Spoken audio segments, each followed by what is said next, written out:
In this video, we'll be going over the hardest first bosses in raids. These bosses can not only be outright difficult, but also just have really annoying mechanics to deal with and made them a slog to go through.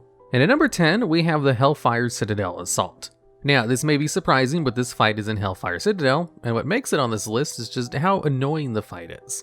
With how the fight worked, it made it impossible to solo for quite a long time after its release in future expansions, requiring players to be in multiple locations at once, and since there aren't many difficult first raid bosses, we'll be going over the annoying ones first, and leaving the actual hard ones at the higher spots on this list. As for the fight itself, the entire point of this fight is to not only defend two giant cannons, but to also supply them with ammo. Throughout the fight, multiple waves of enemies spawn in and try to destroy the cannons, along with siege vehicles that, on kill, drop ammo that you need, needing upwards of 17 boxes of ammunition to destroy the door and end the encounter. So, the most difficult part of this fight is understanding what adds need to die in what order, but at the very start, the group must fight Siege Master Martak. She's a fairly easy fight with nothing really noteworthy and is just there to slow this down even more. And once she's taken care of, the real stuff happens, with the main ad to look out for called the Gorebound Felcaster, which mostly just spams Incinerate on a single target and volley of a Fel Flame every now and again that can be interrupted. But what made this ad so deadly was when they reached 30% health, they would go into Metamorphosis. During this transformation, they would do 30% more damage, move 70% faster, be immune to crowd control effects, and while also spamming nothing but Fel volleys.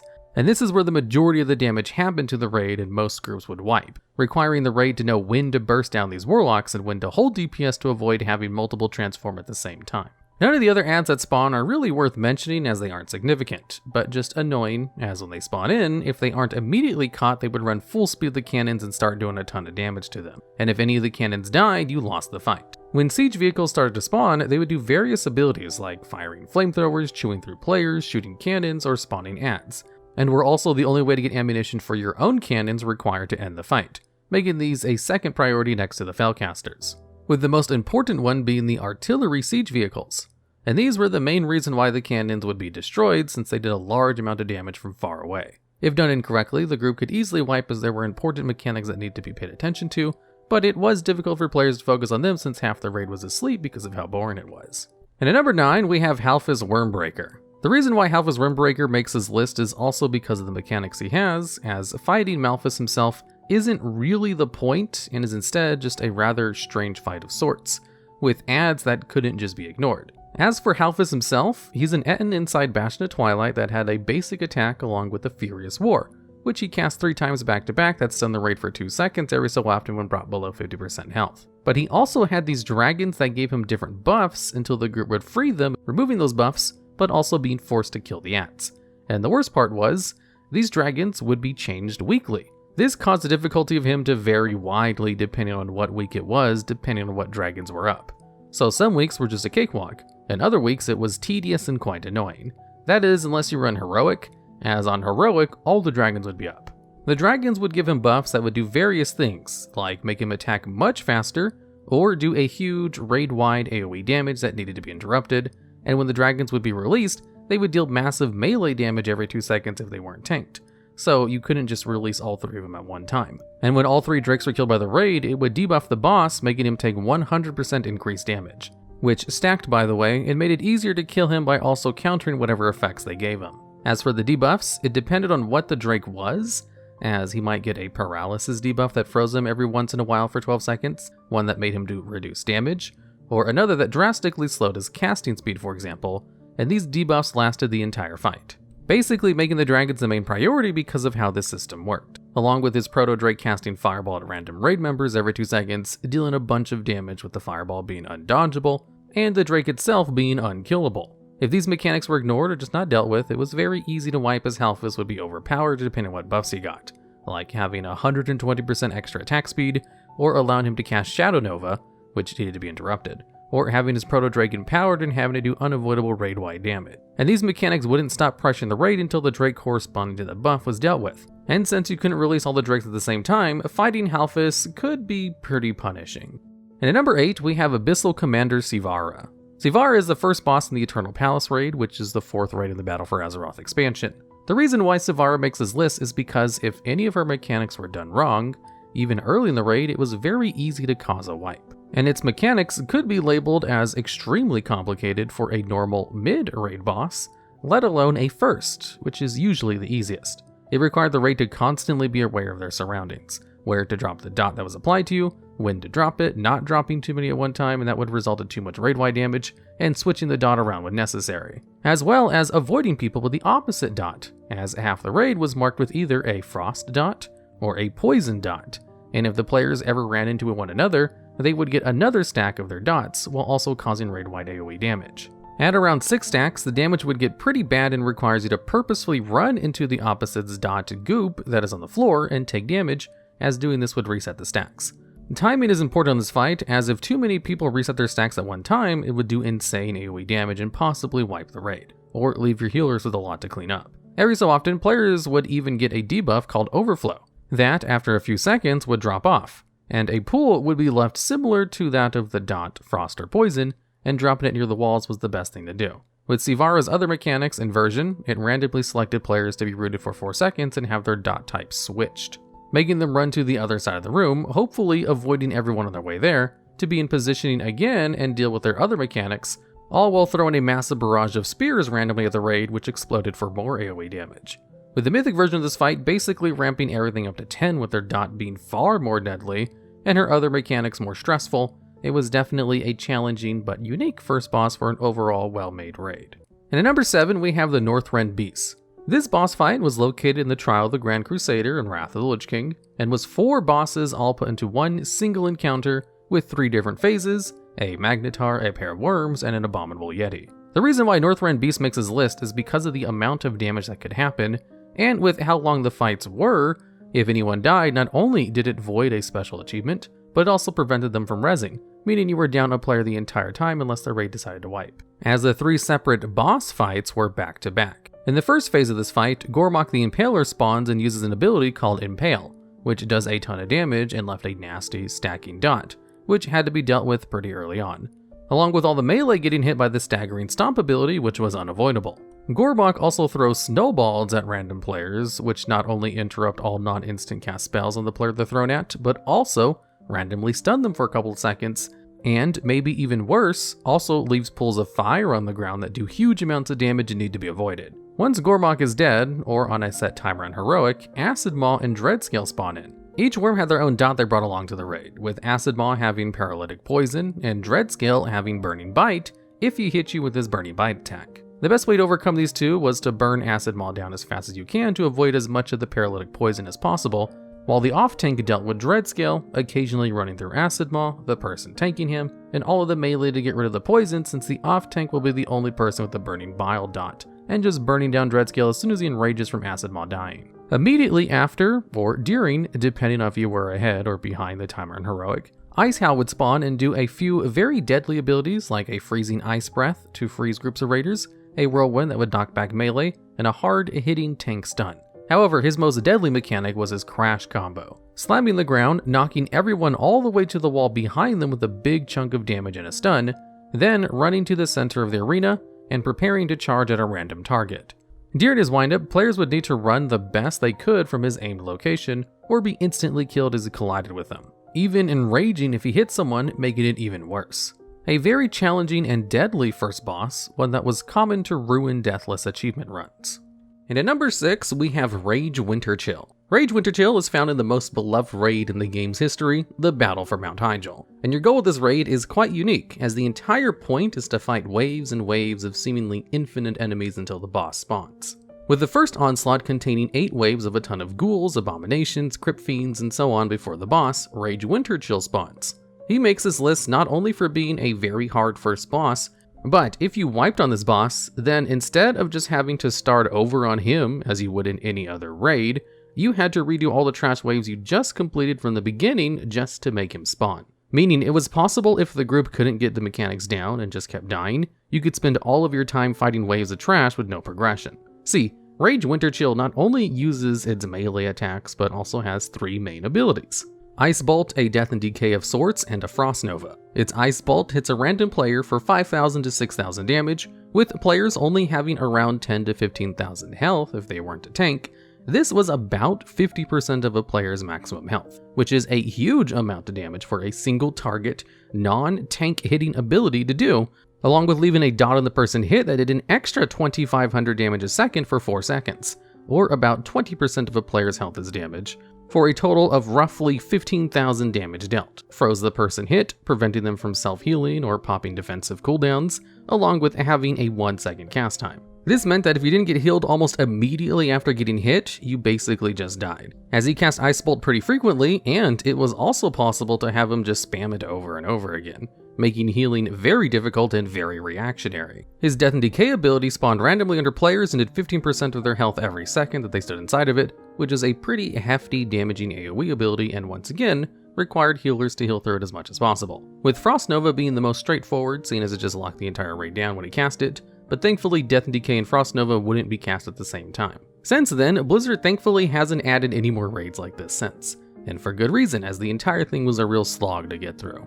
And at number 5, we have Magmaw. Magmaw is the first boss inside of Blackwing Descent, one of the first raids in the Cataclysm expansion that's a stationary, gigantic worm who uses magma and parasites to try to wipe the raid. The reason why Magmaw makes his list is because of the amount of raid-wide damage he would do during the fight.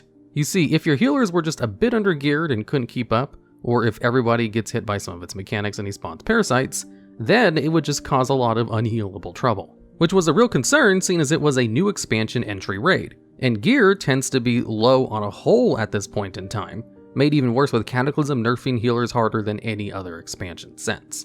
During Magmaw's first phase, he randomly targets players and casts Magma Spit, which can deal around 30,000 damage to a player when hit, which was about 1/4 the amount of health a non-tank had at the time, and Magma would use it very often. He would also cast Magma Spew, which deals around 25,000 damage to everyone in the raid and just had to be healed through. When he's being pushed into a second phase, he uses Mangle on one of the tanks and tries to kill them, with a special ability on the target saying target will be mangled lifeless after 30 seconds.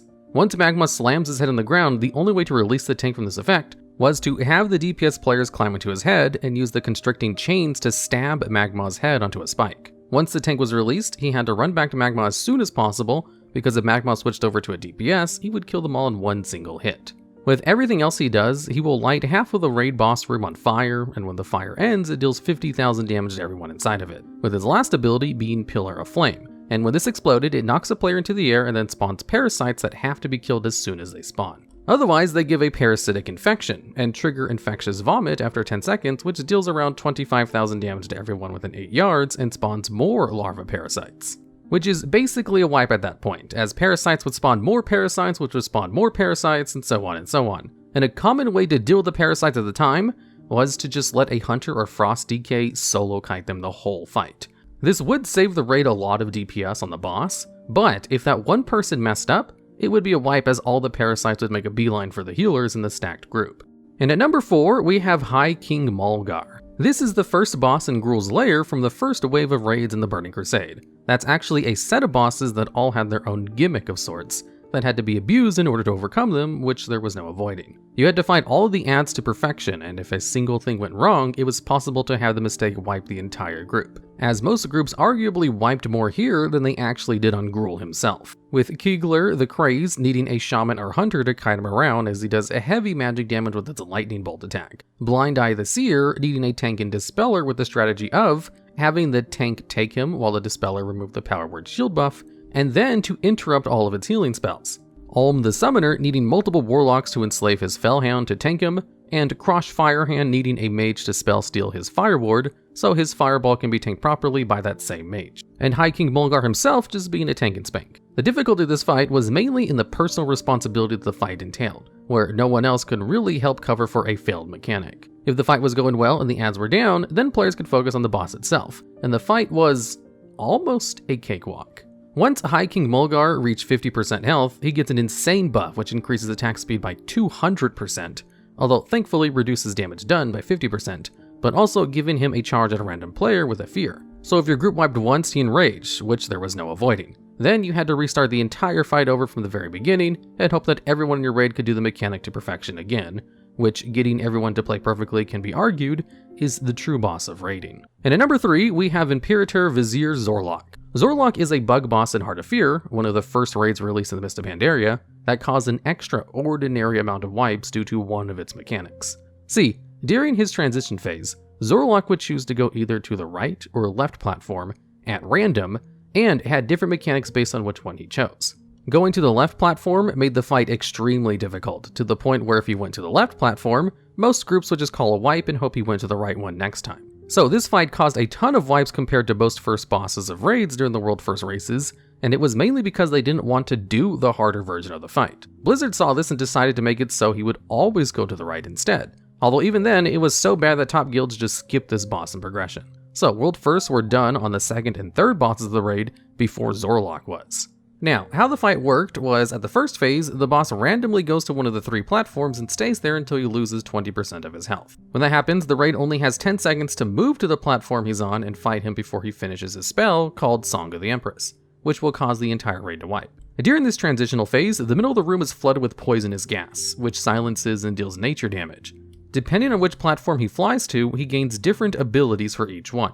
In addition to those abilities, he casts Inhale, which increases the damage he does with Exhale by 50%, which stuns a random player and deals a butt ton of damage to them when it hits, along with being uninterruptible. When you finally get him to around 40% health, he flies into the center of the room and starts to inhale all of the gas clouds, which gives him the buff called Pheromones of Zeal. That increases his damage by 10% and haste by 20%, along with combining all the abilities from each platform into one big buff. Finally, he summons 3 adds throughout the fight when he hits certain checkpoints that luckily do low damage but also have abilities that the boss uses, like his Attenuation, Convert, or Force and Wave as mentioned earlier, and the adds also being able to cast Song of the Empress if there isn't anyone within melee range of them. With a few other mechanics to deal with as well as the position of the raid, Zor'lok was a very challenging first boss, especially on the higher difficulties. And at number 2, we have Odyn from the Trial of Valor. As the second raid added in Legion, Odyn definitely set the stage for what difficulty can truly be and threw a lot of players off guard, as we had not seen a truly difficult first boss in a long time. As when the fight started, Odyn summons his 2 adds, Heimdall and Hydra, fight you instead. They need to be separated from each other, as if they're too close to one another, they both take 99% reduced damage. The main ability to watch out for is Heimdall's Horn of Valor, which did heavy AoE damage to everyone near him, while also dealing burst damage to everyone around you too. If people were standing too close to each other, they take such a large amount of damage at once, they're basically killed in one hit. While Hydra used Expel Light on random people in the group that, after a few seconds, would explode for a massive amount of holy damage to everybody nearby. It was also possible for the Horn of Valor and Expel Light to go off at the exact same time, meaning the person who had Expel Light could just be killed because of bad RNG. With some other mechanics that need to be dealt with as well, before finally defeating both of the bosses around the same time, to have Odyn jump down and attack the raid himself. Throughout the fight with Odyn, these giant golden circles spawn on the floor which explode for raid-wide AoE damage, called Spears of Light, along with golden orbs that slowly fly out of the explosion that stun in one hit and deal damage, requiring the entire raid to avoid the golden swirls and the orbs at the same time, with a bunch of other mechanics to be dealt with as well before finally entering Phase 3.